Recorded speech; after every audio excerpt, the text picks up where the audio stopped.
ఒకవైపు పండించిన పంట చేతికొచ్చే సమయానికి ఉరిమి చూసే అకాల వర్షాలు, ఎండబెట్టిన ధాన్యం కొట్టుకుపోతుంటే కన్నీళ్లు పెట్టుకుంటున్న రైతు. మరోవైపు కాస్త వేసవి రాగానే ఒక్క చెంబు నీటి కోసం మైళ్ళ కొద్దీ క్యూ లైన్లో నిలబడే నగరాలు. అదే వర్షం పడితే బెంగళూరు, హైదరాబాద్ వీధులు చెరువులను తలపించే దారుణ పరిస్థితులు. ఇప్పుడు మనకు కనిపిస్తున్నది కేవలం వాతావరణ మార్పు మాత్రమే కాదు, ప్రకృతి మనకిస్తున్న ఆఖరి హెచ్చరిక.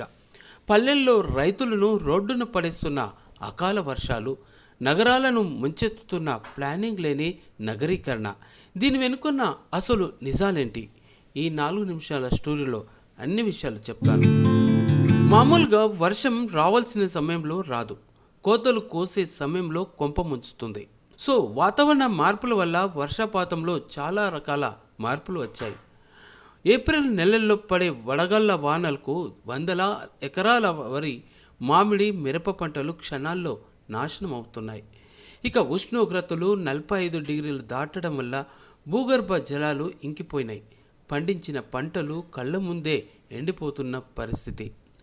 ఇక ఈ దెబ్బ నుంచి తట్టుకోవడానికి ఇప్పుడు చాలామంది రైతులు ప్రత్యామ్నాయ పంటలను, సాంప్రదాయ వరి, పత్తికి బదులుగా తక్కువ నీటితో తక్కువ సమయంలో పండే చిరుధాన్యాలు, ఆయిల్ ఫామ్ మరియు డ్రిప్ ఇరిగేషన్తో ఉద్యానవన పంటలని ఎంచుకుంటున్నారు.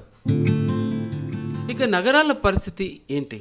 హైదరాబాద్, బెంగళూరు లాంటి ఐటీ హబ్లు ఈరోజు పర్యావరణ సంక్షోభంలో పెద్ద ఎత్తున కూరుకుపోయాయి.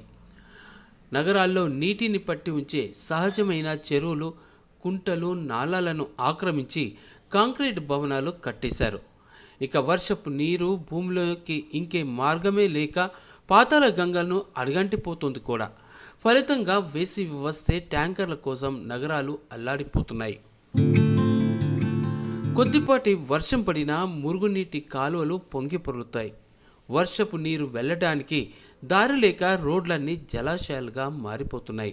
ఇక భవిష్యత్తు దాని యొక్క ఏ రకంగా ఉండబోతుందనేది ఇది చూడండి. మరి దీనికి అంతం లేదా? కానీ ఉంది. కానీ ప్లానింగే మారాలి.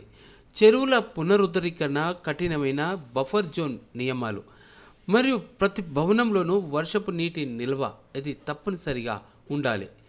క్లైమేట్ రెసిలియంట్ అంటే వాతావరణ మార్పులను తట్టుకునే విధంగా కొత్త విత్తనాలను రైతులకు అందుబాటులోకి తీసుకురావాలి. సకాలంలో వాతావరణ సమాచారాన్ని అందించే ఏఐ అలర్ట్ సిస్టమ్స్ని ఉపయోగించాలి. ప్రకృతిని మనం కాపాడితే ప్రకృతి మనల్ని కాపాడుతుంది. అది పల్లె అయినా పట్టణమైనా భవిష్యత్తును దృష్టిలో పెట్టుకొని అడుగులు వేయకపోతే దాని మూల్యం చాలా తీవ్రంగా ఉంటుంది.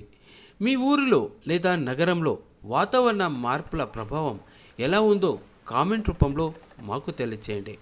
ఈ వీడియో నచ్చితే లైక్ చేసి మీ మిత్రులతో షేర్ చేయండి. మరిన్ని విశ్లేషణల కోసం సబ్స్క్రైబ్ చేయడం మర్చిపోకండి.